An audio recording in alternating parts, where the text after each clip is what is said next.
Welcome, low ego action heroes. This is Debbie Levitt from deltacx.com. We're a full service CX and UX consultancy. Check us out. And welcome to episode 145, the main UX gatekeepers blocking juniors from getting an entry-level job. Now, before I go into the content for today, I want to talk about what made me write this article that we'll be talking about today in the first place.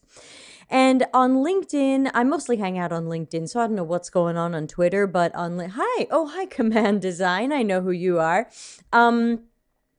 I hang out a lot on LinkedIn, and I see a lot of people who want to break into UX, the newbies, the juniors, the apprentices and interns, and they're often complaining about gatekeeping. And I couldn't figure out, who are the gatekeepers? Who is keeping UX people from getting jobs? I'm not. Darren's not. Dr. Nick's not. Larry isn't.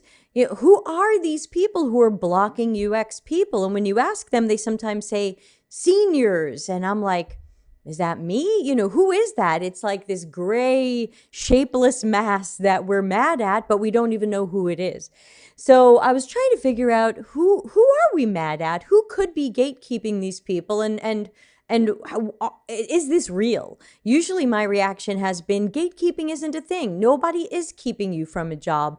But then I saw somebody sent me something that Spool had put out there, and I think many of you know that I'm not a fan of Jared Spool, but he is equally not a fan of me.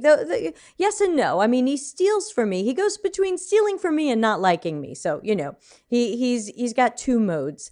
Somebody sent me something Spool had put out as a description of a webinar he was offering or some training he was offering, and it just kind of clicked for me like, oh, wait, I think I get the gatekeeping.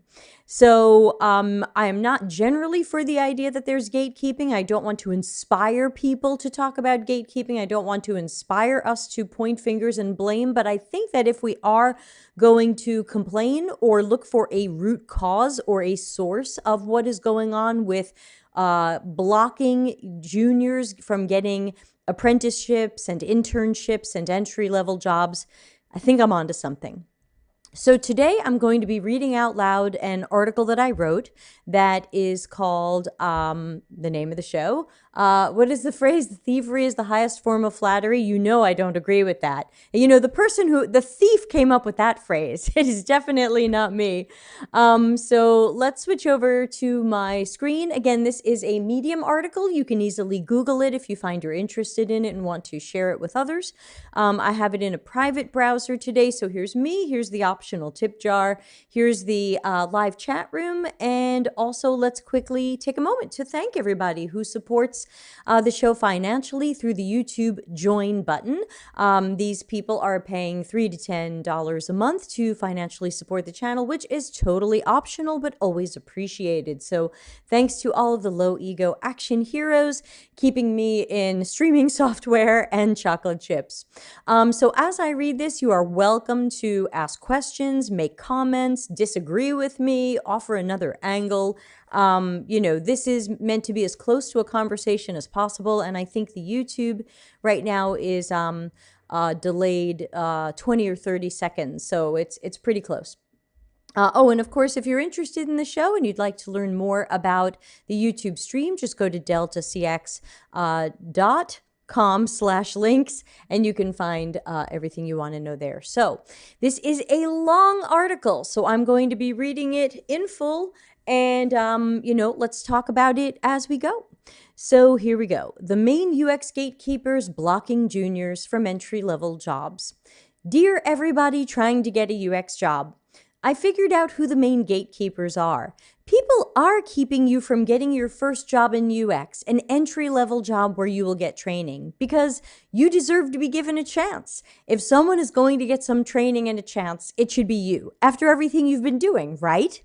I see your anger and frustration directed generally at UX seniors, the people you hoped would train you.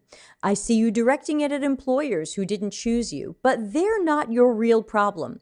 We're all about defining problems and finding root causes. We have to go levels deeper and figure out why employers aren't choosing you. So who and what are at the root of UX gatekeeping? Note, I don't love seeing anybody blamed, but if you're looking for who or what to hold accountable, let's make sure you find the root causes. The people you think are the gatekeepers or to blame might not be the problem, hence the need for critical thinking on this one. It's about accountability. Also note, I've added something at the end for a few people who wanted to know what data backs my hypothesis. Let's start with an easy gatekeeper, Jared Spool. You might be a Jared fan, but I'm going to ask you to think critically about the angle that I offer. I gain or lose nothing when you like him, and you are free to disagree with what I say here. This is a screenshot, which of course I will read out loud for those who can't see it or are not watching, just listening. This screenshot sent to me is Jared Spool, who many of you know I don't like at all, plugging his new webinar. He is going to teach you how to make sure everybody on the Agile team, usually developers, QA engineers, and product owners, is a UX researcher and designer, which means we don't need to hire juniors. Here's how he describes his training. Now, this is a screenshot from his the thing he emails out that tells you about his coming training and webinars. So I'm going to read you what's in the screenshot. I don't do a good impression of Jared, so I think I might just do a New York accent, just so you know it's not part of my article and it's a quote from him, even though he doesn't have a New York accent, as far as I know. Increasing the UX skills of your Agile teams. Raise the UX maturity of every Agile team member. Imagine working on a team where everyone, the developers, the product managers, every team member has the skills and knowledge to produce UX work. Not the world's best UX work, but good enough for your customers and users. You could save time by not needing to redo or even check their work. Instead, you could focus on the hard-to-solve UX problems you otherwise don't get to. Your job as a UX professional is harder when you're the only team member who understands how to conduct insightful UX research and deliver good UX designs. This is a solvable challenge. You need to shift from delivering research and design to facilitating the delivery of good research and design. In this discussion, I will share powerful techniques that bring better UX skills to your Agile teams. You'll explore effective approaches to raising the UX literacy and fluency of the people who unwittingly make critical design decisions every day. End quote. I'm going to go deeply into what this training says and the likely outcomes from it, and then tie that back to why you can't get a job. Stick with me. Oh, Deb, I heard some of Jared's stuff, and he's probably not teaching that. He's probably really helping UX get a seat at the table. So it's bait and switch? The training description doesn't match what he teaches? Because this description is pretty clear what you're going to learn or be told. Why would we assume that he's teaching something other than what he promised? I take his descriptions at face value. Why turn off critical thinking and assume he means something other than what's clearly written? If he's teaching you how to stand up for UX being a specialty and not allowing engineers and Agile teammates to produce UX work, then he has written the worst webinar description ever, because it says how much better everything will go when developers, product managers, and every team member has the skills and knowledge to produce UX work. Not the skills and knowledge to understand UX work and make sure you get the time, budget, and headcount UX needs. The skills to do work we won't even need to check because it'll be good enough. Jared could teach you how to stand up for UX specialties and fight to get the budget you need to grow the UX team, but he doesn't. In fact, Jared admits that he is incapable of helping leaders and execs understand the value of UX. He takes his own failings and projects them onto you, telling you won't be able to either.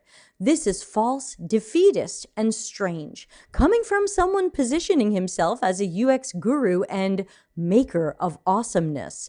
Go make the awesome and get UX some power and autonomy, Jared. Now I've got a screenshot on the screen from Jared's own website, a blog post he wrote many years ago, and it's called Why I Can't Convince Executives to Invest in UX, and Neither Can You. I'll read an excerpt from it once again in a bad New York accent, because even though I grew up in New York, it's just not in my head right now. So here it is in a bad New York accent. Pay attention to the words and not the bad acting. Every few weeks, a phone call or email comes out of the blue asking me to perform magic. The inquirer always wants the same thing, to stand up in front of a room filled with their executives, delighting them with a presentation that'll make them rise to their feet cheering. This audience will then burst out of the room, demanding their subordinates and invest everything in a whole-scale, no-holds-barred user experience effort that'll revolutionize the company, the products, and the world. All right, maybe I'm exaggerating a little, but I am quite frequently asked to convince executives to invest in user experience. And it may surprise you to learn that I refuse the offer every time. As a policy here at UIE, we only take on work we can guarantee results from. I know from experience that I have no chance in hell to convince any executives of anything, so I politely decline the gig. Sarah, can you see the screen? Yeah? Yeah, a command says, why in the world will anyone want to hire an UX designer after all this? I know. So Jared is starting from a point where he can't convince people to value UX, so he makes his money promoting the fake UX companies dream of. UX is easy to learn and do. Quality doesn't matter. Anybody can do it. And we can save time by not checking their work. Just ship it. Hope for the best. It certainly saves time and money. We can pretend it's agile, but Agile Manifesto Principle number 1 says our highest priority is customer satisfaction. If we really believe in that, then we use specialists and processes to create the best products. We build for users' tasks and needs. We are customer-centric. Well, we are, but we are outside of Jared's world. Jared believes it's more important to get work done than to get it done well. Jared admits that our non-UX teammates might not be good at the UX work you'll be giving them. He assumes it'll be good enough for your customers and users. Don't worry about products being 5 stars out of 5. Our company is okay with whatever we call good enough, and we're okay with the waste of having to fix it later. For now, just get something done and surely customers will think it's good enough. Have you ever used a website, app, or system and thought it was good enough? Were you happy or satisfied with that product? Were you looking for competitors or alternatives? Did you need workarounds? I'm not saying everything must be perfect, but good enough is the enemy of great and 5-star quality. Jared's training takes this to a new low level by also recommending that you save time by not checking non-UX teammates' work, even though the work might not be good. What? Jared wants to return to the good old days before we had UX professionals, when product, business analysts, and engineers decided how this looked and just built that. We don't need to check their work. UX can be facilitators, but not coaches checking work. UX will work on more important things until our company decides everybody else is good enough to work on those important things. Did you catch that? Let me say that one again. UX will work on more important things until our company decides everybody else is good enough to work on those important things. Eventually, we can all get to the point where our company doesn't necessarily need UX specialists at all, which appears to be Jared's model's highest level of UX maturity, so that must be his goal. Here's Jared putting this webinar in another, more devious way. Jared plugged the same event with this copy. Put on your critical thinking hat as I read it out loud.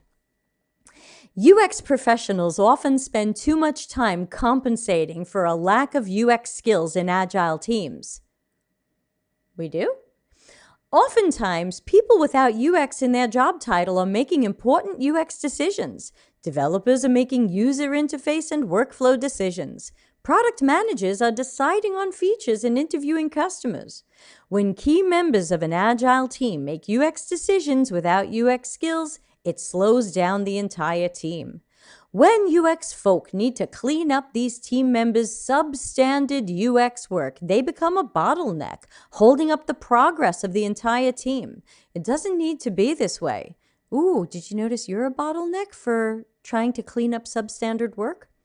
In this discussion, I will explore how raising the skills of all team members creates agile teams that are truly agile. You'll learn techniques for bringing up the UX capability of your developers and product managers. It starts funky where you're like, what? We spend time compensating for agile teams not having UX skills? No, I don't think that's my experience. But then he pulls you in by saying that non-UX people are making important UX decisions. Developers and PMs are deciding on flows and design. Well, he's right, they are, and I want them to stop that. He tells you that they're making UX decisions without UX skills, and this can slow people down. Yeah, I hate that people without UX skills or a UX title are making UX decisions, though I'm not sure it's slowing anybody down. Then he says that UX people have to clean up non-UX teammates' substandard work. Oh my God, yes, I hate when they try to do my work and then I have to fix it, or they don't let me fix it and we're putting flawed work into our product. He tells you you're now a bottleneck holding up progress because you had to fix their work. Well, UX is often seen as a bottleneck, but since I'm rarely allowed to fix the UX work done by non-UX roles, I don't think this is why UX is seen as a bottleneck. But he's pulled you in. You're agreeing with him. You're in a trance of agreement, and Spool must have what you need. In this case, his solution is making your team more agile by raising the UX skill of your non-UX coworkers. I thought he was going to say that he'll explore how we can keep non-UX workers from doing UX work so that you're not wasting your time fixing bad work. Nope. He painted it as your problem is that non-UX teammates aren't good enough at your work. Did anyone else notice that? I'm guessing he will be telling you why you need to make them better. He's been saying that for years. Everybody's a designer. Not everybody's a good designer. And you need to help them be better designers. Amazing that PMs never help UX be better product managers. Amazing that engineering never helps UX be better at coding or QA. I have never had the problem of wishing that product managers and engineers were better at UX. I have never heard of anybody wishing their product managers and engineers were better at UX. I have constantly heard myself and others wishing that PMs and engineers would stop doing UX work completely. Spool could teach you how to fight for UX as a specialty and to get the budget to hire so that we're not a bottleneck. He could teach you how hiring and supporting juniors would be a great addition to the team. Give them the work the PMs and engineers were doing. Nope, not Spool, because that doesn't match his concept of UX maturity. Jared has a unique UX maturity model that I've never seen anyone else use. His webinar description mentions raising UX maturity. So without critical thinking and paying close attention, you could be fooled into thinking you want what he will present. But let's be clear. We lower UX maturity when we act like everybody can do research or design, work quality isn't important, and low to medium standards for customer outcomes are okay. And notice he didn't say we're raising the company's UX maturity.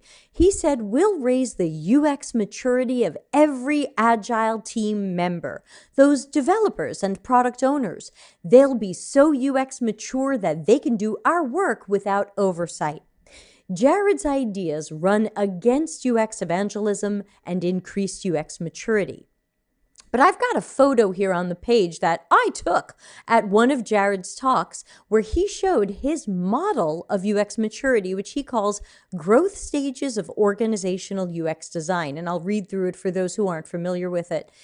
His lowest stage of UX maturity is dark ages, no UX design. Then he has spot UX design as a service, embedded UX design, and infused UX design. Do I mention how he's, yeah, okay. So, and I just want to mention that at his highest level of maturity, the photo says, every project team member has fluent design skills. The phase before that is project teams get their own UX resources. So evidently it's important for companies to have real UX resources on a project, but then for some reason he jumps to the highest level of maturity being every team member outside of UX has fluent design skills. Not understanding, not appreciation, skills. Okay, so back to my article now that I've explained a picture you might not see. Jared's UX maturity model is unique in that it doesn't call for UX autonomy, power, or a CXO at its highest level. It doesn't call for customer centricity, being user-driven, or focused on current and potential customer needs, tasks, perspectives, and contexts. At the highest level, Jared has everybody in the company being fluent in UX. We hope that means that they understand what UX is about, care about it, and let specialists do it. But that's not what Jared means, and the description of this webinar should clarify that for those who assumed better than Jared is capable of. Critical thinking moment. Jared's highest level of UX maturity is among the lowest levels of maturity in other models. And then I have on the screen Nielsen Norman Group's updated model of UX maturity. It starts with absent, then limited, then emergent, then structured, then integrated, then user-driven. And my point is that NNG's model of UX maturity stages has their stage 2 out of 6 stages, matching Jared's stage 5 out of 5 stages. So Jared's highest level of UX maturity, oh, my dog is here. Hi, Olivia. Jared's highest level of UX maturity seems to match NNG's second lowest one, for first to lowest. And here's where I tie it all back to gatekeeping, because there goes the job that should have been yours. Future UXers, I want to make sure you hear me clearly here. What Jared teaches in this and many other webinars, presentations, and training is one of the reasons juniors are not getting jobs, period.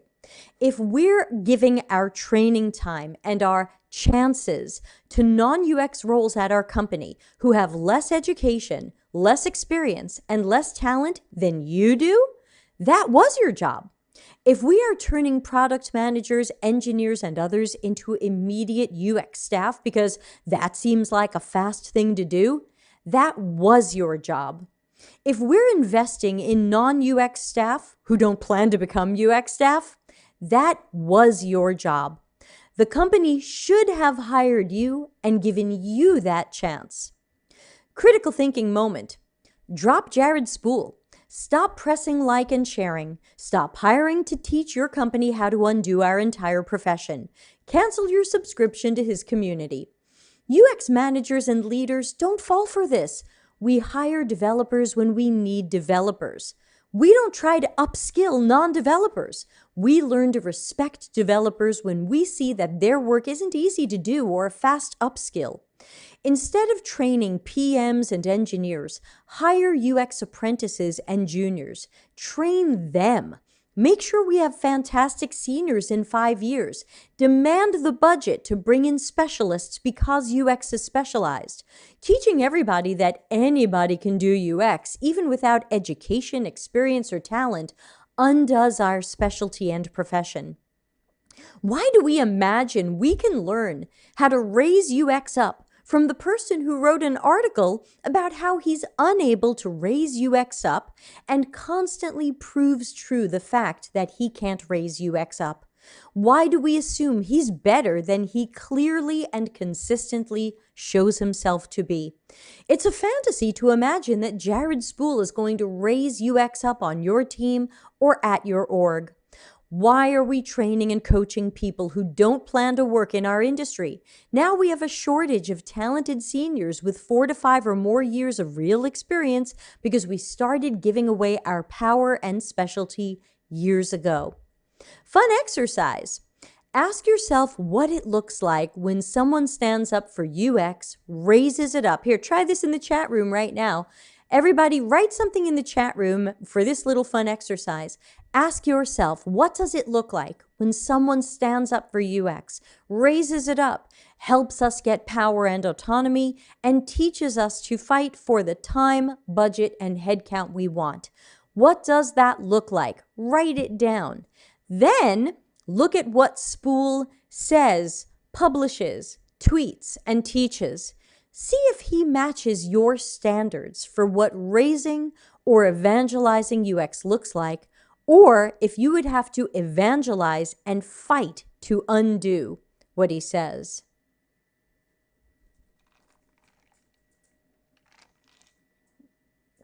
There's a lot of weird letters coming in from Sibel. Not sure what that's about.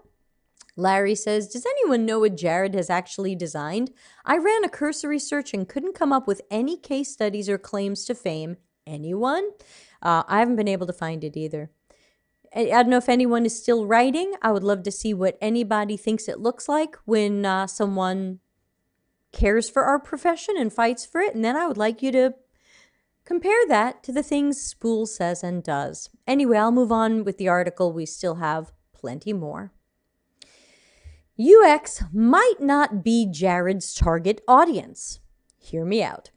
Whenever I see this much of a disconnect, I assume I must not be the target audience, and we might not be.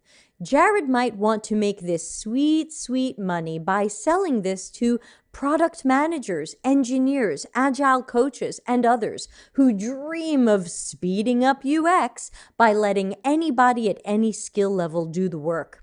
Same for the Lean UX book. UX practitioners disregarded it as non-viable and the opposite of what we want for our profession and processes.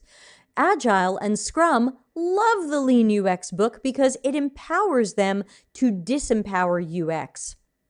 You're not the target audience for Jared Spool. He is selling what companies already fantasize about. He doesn't mind making endless money selling us out and being a UX guru, teaching companies how non-special UX is and how to make it less special. If someone else at your company wants to bring him in, consider blocking that or strongly recommending against it. Jared's messages alone hurt the UX profession. No two ways about it. He helps undo your job daily. He gets paid per day what some people make in a year to teach your company how little they need UX specialists. He is assisted by similar approaches calling themselves Lean UX and democratization. These play into the dreams of all of the people at your company who want to hear that UX isn't special or specialized. It looks easy, it is easy, and everybody can do it. Jared is the face we can put on the gatekeeping, an easy mascot for the wrong side of UX extinction efforts, but he's not alone. Everybody calling for democratizing UX when no other department at our company is a democracy is on the wrong side of the, well, I wanted to say UX civil war because we're fighting ourselves, but there's nothing sensitive or appropriate about the term civil war.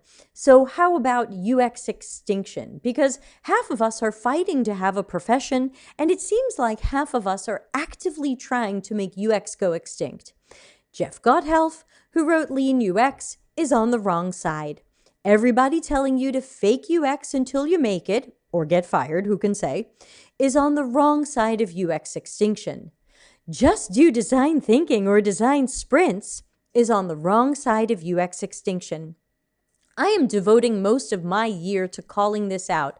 You're welcome to call me out if you'd like, but it'll be hard to successfully argue against 5-star UX work being done by people by 5-star UX work being done well by people who know what they're doing. That's what I stand for. Hiring specialists into specialist jobs, hiring our passionate newbies who should be getting the chances, coaching, and help we're giving people at our workplace who don't plan to have a UX career. Working efficiently, but making sure that planning is in place so that we get the time we need to do great work. Documenting the risk when we're asked to do less than great work. Put that critical thinking hat on and join me. The UX extinction problem needs everybody actively fighting the people, books, speakers, approaches, and fake UX, which I call aspirologies, that are undoing our profession. We can't be quiet. We can't keep waiting for it to go away, and we can't wait for someone else to fix this. Say no to the gatekeepers. Say no to fake UX and anything teaching your company the opposite of what you've been trying to evangelize.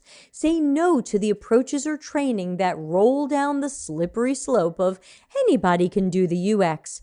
Say no to anything that helps what we do go extinct. Oh, there's more here, and my dog is here too. You probably can't see her. Larry, what do you mean she looks like you? And Jeffrey says, for me, it is giving back to other designers, coaching and mentoring on design experience, corporate experience, and public speaking. Yeah, that'll help too. But we need our leaders to open up jobs and put UX people in them, not non-UX people. So what is the evidence or data behind my hypothesis that letting non-UX roles do UX work blocks entry-level jobs? If you're waiting for me to have a statistically significant study done by a consulting firm you approve of, it's not coming. This is a hypothesis, and my data comes from you. Oh, Larry says the UX champion I envision looks like you. Oh, well, thank you. So back to my data. I interact with hundreds of you in my weekly live Ask Me Anything YouTube streams, my Slack workspace, my conference talks, my private corporate training, messages and emails, coaching calls, etc. And I keep hearing the same things over and over. I'm seeing a rise in non-UX workers doing our work, and I'm seeing a decline in junior jobs. Junior jobs went from being entry-level to, in some cases, requiring 2 years of experience.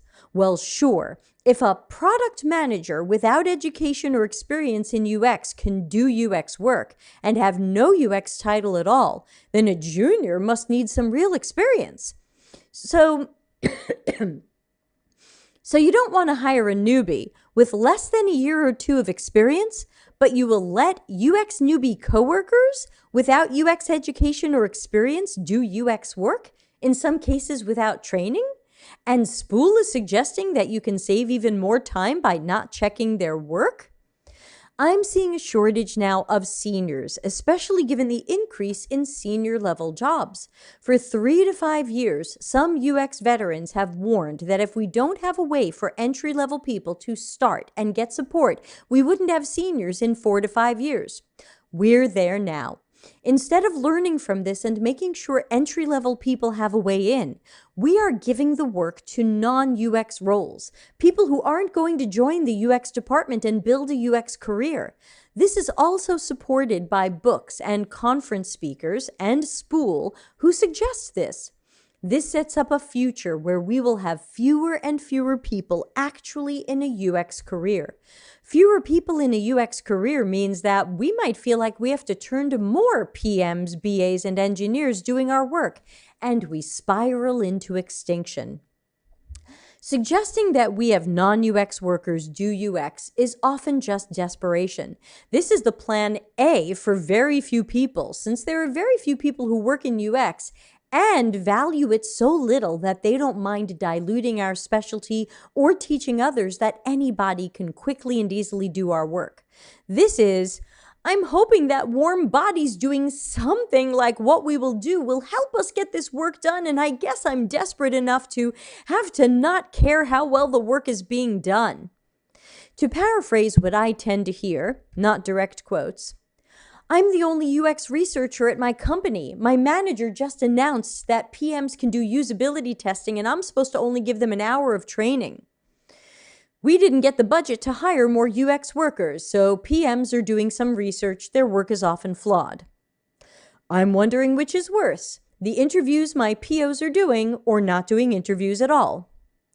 We're desperate. People want research and we don't have enough researchers. We thought we could write some questions for PMs and have them ask the questions, but then they ask all kinds of questions UX researchers would not want anybody to ask.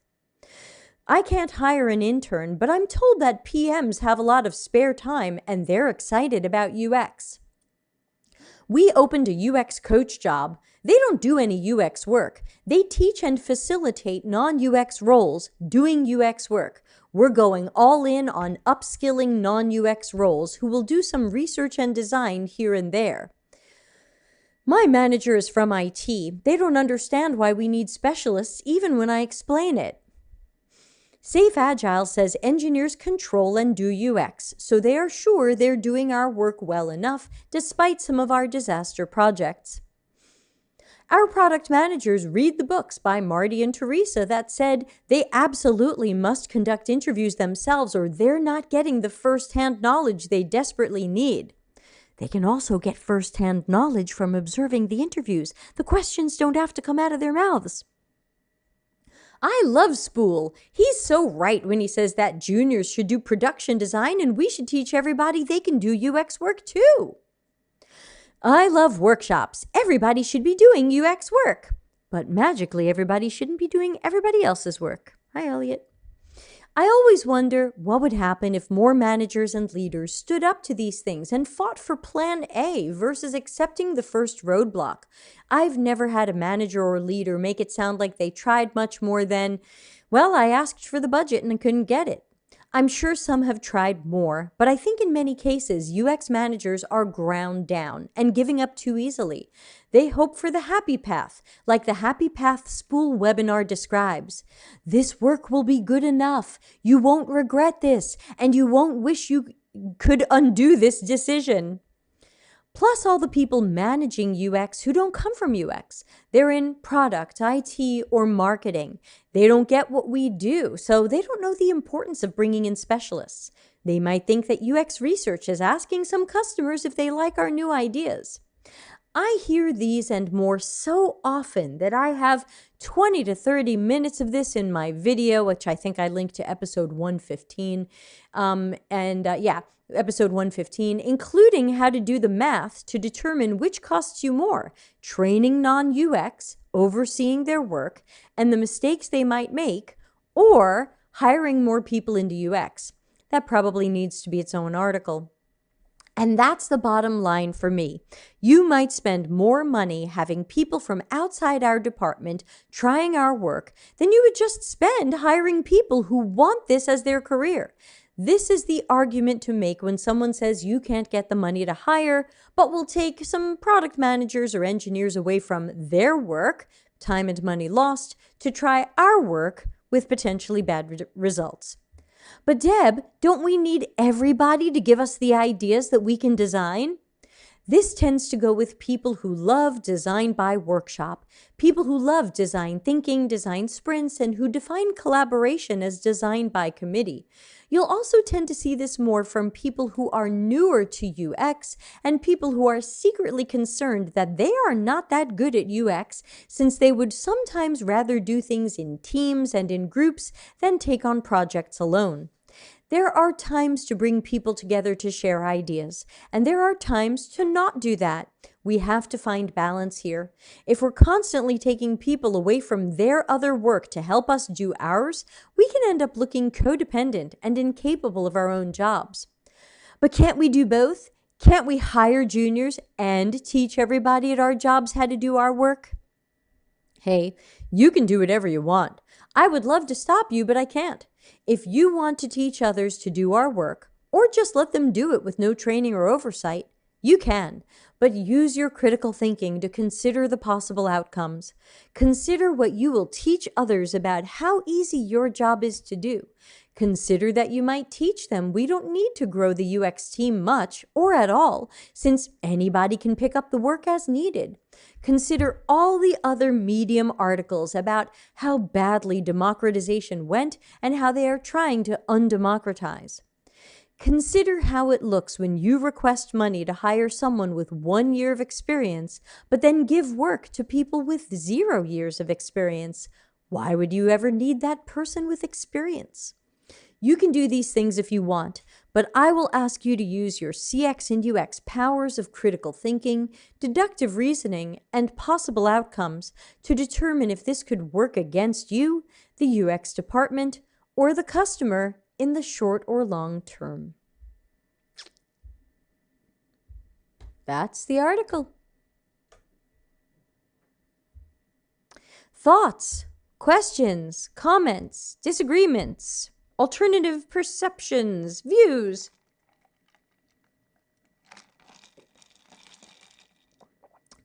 Yes, I've put ice in my drink. It's almost springtime.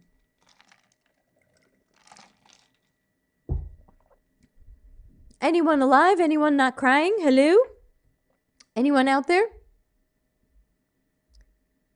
Questions? Comments? No? I mean, we can shut down the stream if we're done here.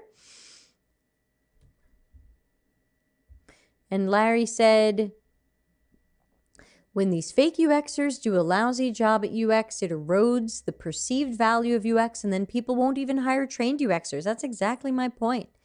How come you never see Jared decrying your stance on this? I think Jared, well, we know Jared doesn't want to bring any attention to me, because if he did, I might get more of his fans, and then there would be an actual overlap in the Venn diagram between my fans and his, and people would catch him stealing from me. So he has to absolutely not mention me or my name at all, because then people might check out my content, and wouldn't you know, Larry, they just might find that he's stealing from me, or maybe you. Elliot says, can I get a link to the article? Yeah, let me see if I can paste that into the YouTube. How about that? Oh, I pasted it in the wrong place. Hold on. Sorry. Try again. There we go. Jameson's Journey says, I guess I'm curious about what juniors should do to overcome this problem, because it sounds like something businesses need to stop doing and change their hiring and training mindsets. Jameson's, you're totally right. There is nothing a junior can do about this other than share the article, share their impressions of these things, request that leaders create internships and apprentices, request that junior jobs be entry level and allow little or no experience, maybe 6 months of experience, so that maybe you've had an internship and now you're ready for a junior job. That's what junior jobs are supposed to be. So juniors, I'm not blaming you. You didn't break this and you can't fix this. Kayleen says, I'm available for hire. I can bake pastries. But I like you as a researcher and strategist. Why would I have you bake? So yeah, juniors, to me, the action that you can take is to get Spool out of your world, get the other gatekeepers out of your world, stop liking and sharing and supporting and paying the people who are teaching leaders and the companies you want to work at that they don't need to hire juniors. They don't need to hire juniors because we can just give this work to some product managers who I guess have an amazing amount of spare time and very little to do. Who knew? Just looking at some weird emails. So yeah, I would just say, if you're going to post anything about gatekeeping, I think you just have to shift some of the language there, because a lot of times I see very inflammatory language that say, I'm mad at seniors and they turned me down for the job and this and that's garbage.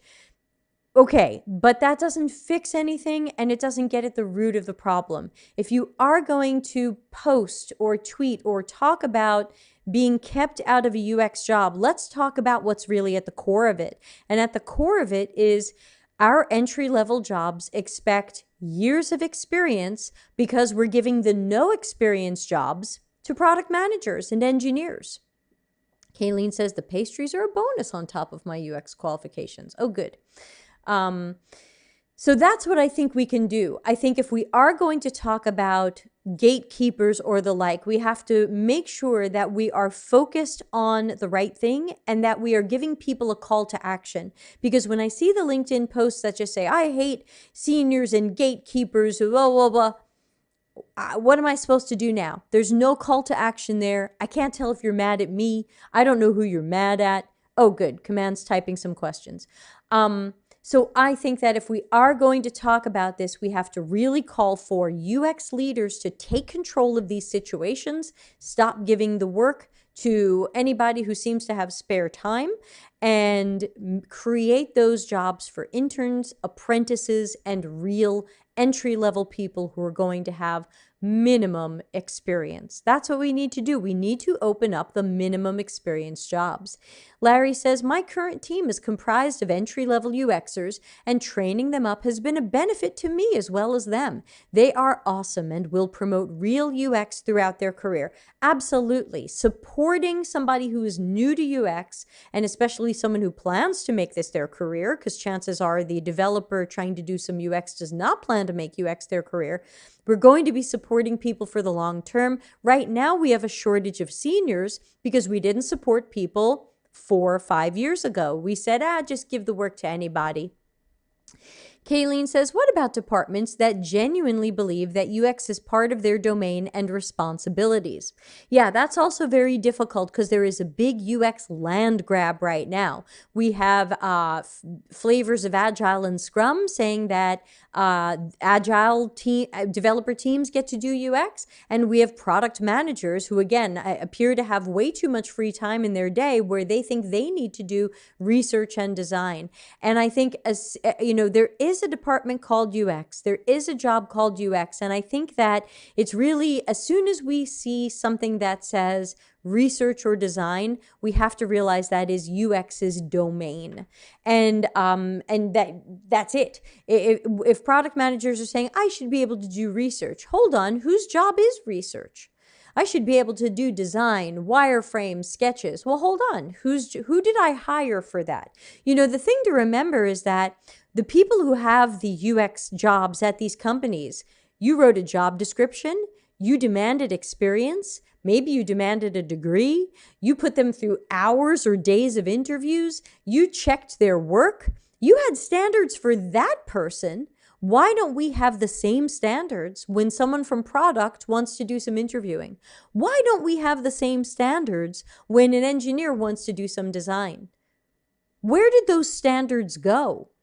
And I look to UX leaders, UX managers for not standing up and saying, no, this doesn't match our standards. This is not what we do here.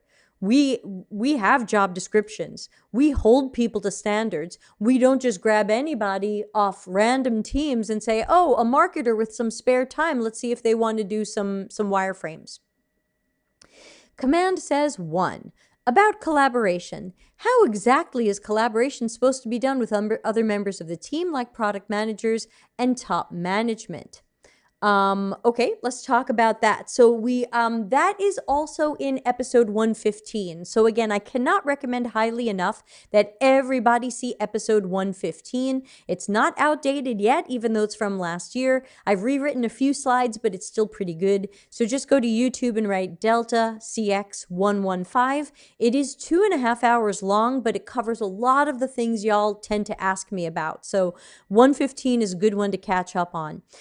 In short, I have a slide there that says collaboration is about working with people when they're doing their job and you're doing yours. It is no longer collaboration if product managers are wireframing. It goes beyond collaboration if engineers want to do interviews or UX testing or something like that. Collaboration is working with people when you are doing your job and they are doing theirs. Work by committee, or whatever you want to call it, democratization, is when, sure, you're working together, but other people are doing your job. And again, look at it from the perspective of a product manager. A product manager collaborates with a lot of people, marketing, business analysts, engineering, UX, but product isn't doing their jobs. Product is partnering with them, working with them. That's collaboration. Product doesn't show up to a meeting with marketing and says, hey, I did some marketing work for you. Marketing would be like, what? So I hope that helps. Janice says, in regards to zero experience roles going to product managers, are you opposed to PMs who want to pivot their career, or is this not a thing? I am not opposed to PMs who want to pivot their career. Remember, I think of UX juniors and UX entry-level people as anybody who wants to seriously enter a career in UX and work in UX full-time. If that's a product manager who says, I don't want to do product management anymore, I want to work in UX, I'm open to that person, but that person should get an apprentice job. That person doesn't just get given work. That person should be held to the same standards other people are held to. That person should go out and get some UX education. That person should go out and get some practice. Just because they're a product manager who wants to transition into UX doesn't mean that the work automatically goes to them, because our company has standards for hiring. So I would support that product manager in their career transition, and I support any career transitioner, but there's already a few people who are ahead of that product manager who've already gotten that education and done some practice, and they're now looking for that first job. They're looking for that first chance. They are ahead of that product manager who just now wants to start their transition. Does that help, Janice? Does that make sense? Luis says, it's time to break the phrase, you need experience to get experience, especially for junior designers. So true. I always say it makes no sense that your first job doesn't want to be your first job. Same thing that Luis is saying. Thank you, Luis. Command says, are we supposed to have open demos where everyone can tell the designers what they think the design should actually look like? Command, absolutely not. And I'm sorry, I forgot your name. I think it begins with A. I remember you're in Nigeria, and I'm forgetting your real first name. But so no, you are not supposed to have open demos where everybody tells designers what the design should look like. That is not user-centered design. That is design by committee or work by committee. That is teammate-centered design. That is not user-centered design. What we learn about users, which you can learn a lot from our micro lessons playlist with all the videos Larry has done and some other ones from me and Michelle Ronson, what we learn from the users guides the design. The design is not based on everybody's opinion and everybody's best guess. That is not the road to good customer outcomes and design. Oh, I'm Grace. It doesn't begin with A. I'm so sorry. I'm going to write that down. Grace. I don't know where I got the A from. But I got Nigeria, right?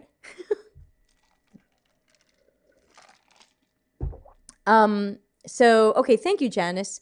So surname starts with A. Yes, vindicated. I've got some memory left. So command, no, that's not how design works. But again, because people think UX is easy and they think it's a matter of who has the best or coolest idea, everybody thinks they have to get together and tell designers what to do. But that is not what our jobs are supposed to be.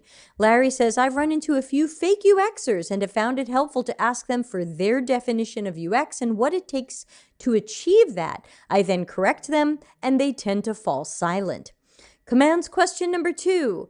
UI design. Are product managers supposed to have edit access to UI designs in Figma? It's getting upsetting. Are they supposed to be able to insist on their preference when it comes to UI design because they have say as a product manager?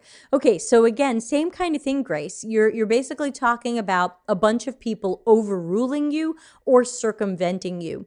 And that is definitely a bad workplace, and that is going to be, it's already a negative experience for you, and it's a bad work environment. And the problem is, once that starts happening, when you try to fight back against it, people are surprised. They're like, well, this is the way we do it. Like, what's wrong with you?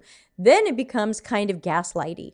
But I can tell you, even though that happens a lot and your story is common, it is not the right way to go. That is not what UX, what ends up happening is they're treating you as a pair of hands. They're saying, look, we have better ideas than you do. You just make the Figma file that we want, or we're just going to go into your Figma file and make the thing that we want. Ultimately, If you are doing usability testing correctly, and many places are not doing usability testing correctly, bad designs should fail. Good designs will do well. Bad designs will do badly. And then you'll be able to say, well, it's not what customers wanted. The problem is that many people do testing incorrectly because instead of testing, does this solve the original problem? Is this an efficient and easy to learn and easy to use solution to a real customer problem? They test for, did people make it through? And especially in a Figma prototype where you're basically just clicking through and it's hard to get it wrong, it looks like everybody made it through. And so we go, great, everybody made it through. This is a great design, ship it. And so the problem is that we reinforce these things, and then of course everybody gets surprised later. So the question is, have you been there long enough to see anything at the company that is a disaster project, where we did ship it and people didn't like it, or we shipped it and then we had to fix it, or we shipped it and there were a lot of customer complaints, or we lost customers? That's the sign that we really designed the wrong thing. And that's where I would say, well, the product manager said they wanted to be held responsible and accountable for how this went. Here's how this went.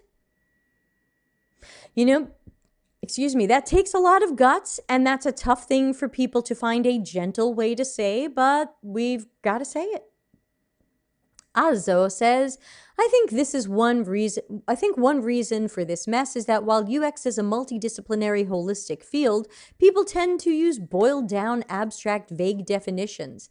They tend to just think we are the pair of hands to push around the Figma to what other people want, or they think we make buttons blue and bluer and bluest. Larry says another technique is to ask someone what desired action is their design supposed to incite, and just how will the design incite that action? Yeah, I've got a variation. Yeah, Larry says challenge folks with real UX questions. My variation of that for like 20 years I've been saying to people, and how will this connect with our target customer? How, ask questions like, and how does this design make it really efficient for the target customer? And if they say stuff like, well, they'll figure it out, or, well, we'll have to train them. Well, hold on, that doesn't sound efficient. That sounds like now we have to create training.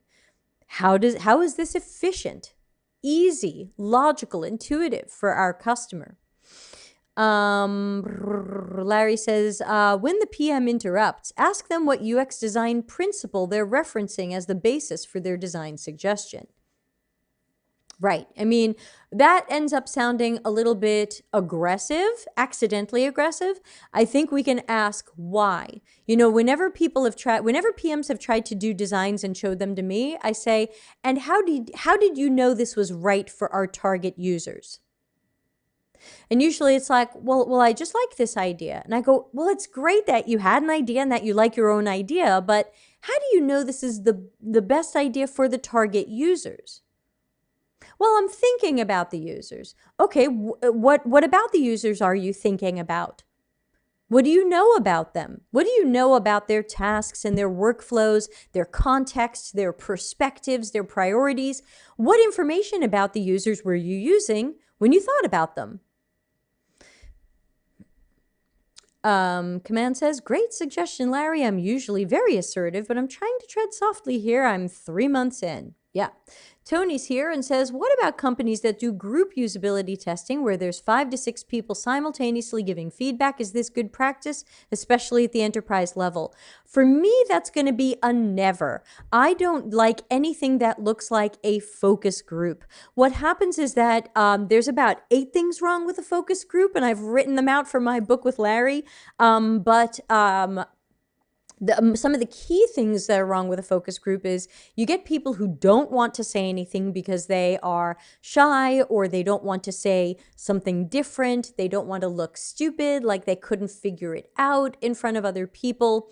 And then you get all kinds of personality dynamics. Can you imagine running a focus group and I'm in there?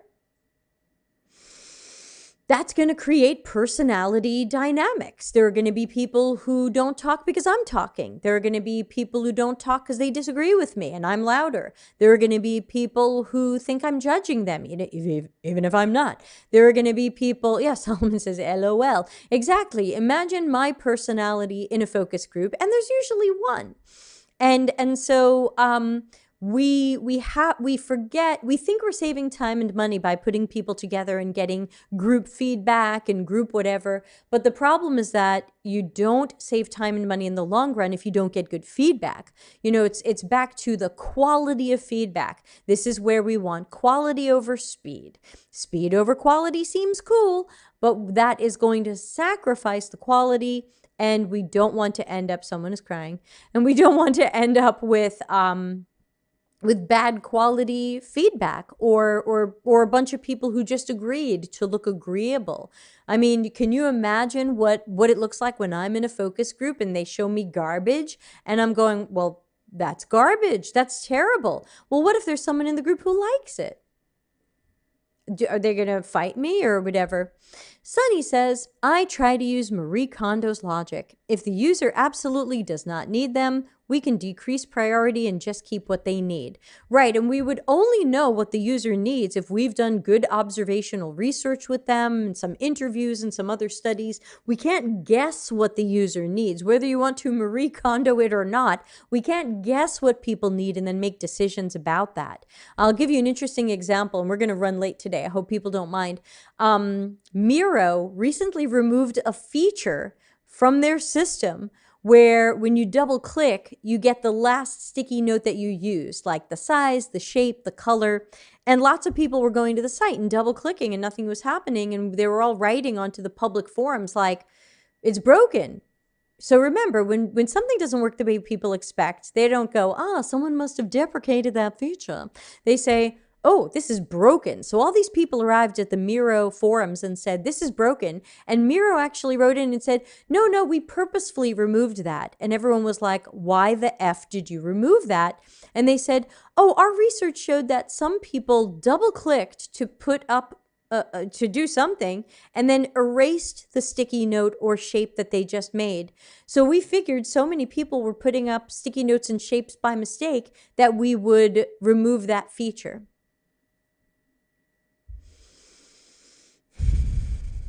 First of all, you can always make something a setting so that people who don't like the double click can turn it off. To remove the feature, holy super cats. And then it sounds like, what kind of research did they do and how did they interpret it where they decided nobody needed this? So it's very, very strange. Solomon says maybe they didn't test it with real users. No idea.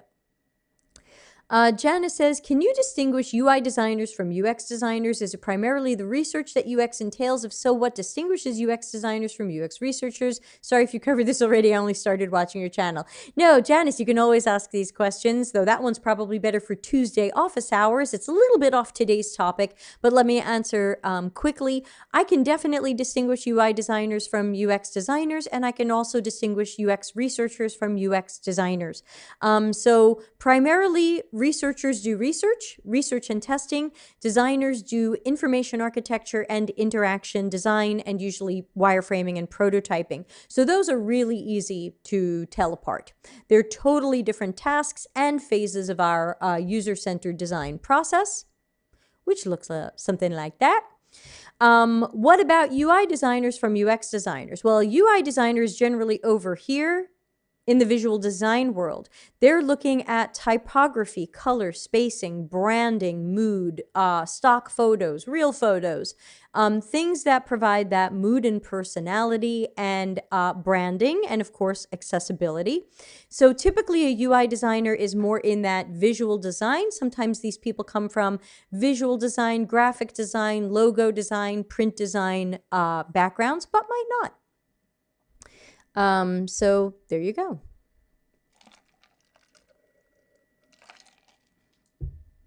Sunny says, yeah, fair enough. Most people I work with just ignore user research and just try to work with what they know and move forward from there. Exactly. It is way more comfortable to say, this is what I think I know and I'm just going to go with it and we'll figure out later if I'm right or not. And I say, look, you can do that. But that is going to be slow motion, partial or total failure. That is very risky for our companies. It costs time and money and morale and customer trust. And these things can all be measured. These are not guesses. These are measurable. We can know this. And so I think it's really important for people to start paying more attention to what is going on here and not ignore the research. But, again, they're not always listening to me. Tony says, I guess I'm a product designer. Too many titles? Yeah, product designer is just the new UX, UI, UX designer. A lot of product designers are more visual designers who dig UX, but may or may not be great at UX. But again, we've gotten really far off from our original topic. Our original topic is that if you are trying to enter UX, you deserve a chance, especially if you've been working on being educated and knowing your foundational best practices and principles and studying them and practicing them and applying them. You should be ready for an apprenticeship or an internship. And after one of those, a junior level job. But if we are letting product managers do these things and business analysts and engineers and marketers and other people, they're not opening the jobs for you. And that is unfortunately the bottom line.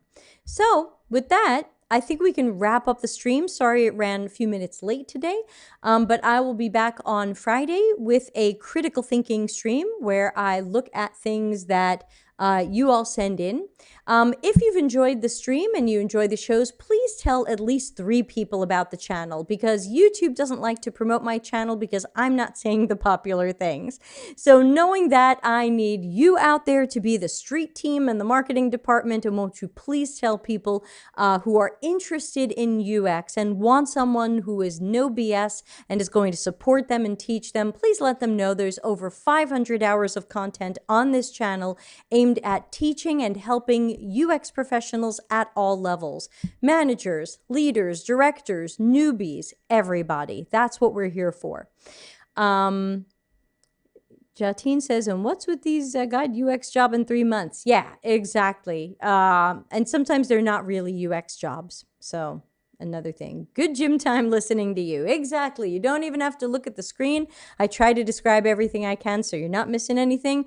And it can be leg day. So I'm going to go lift some weights before my next call.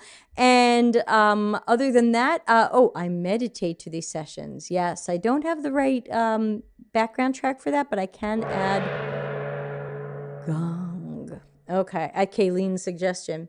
So great to meet some new people today, some names I haven't seen before, like Sunny and Janice. I don't think I've and Azo.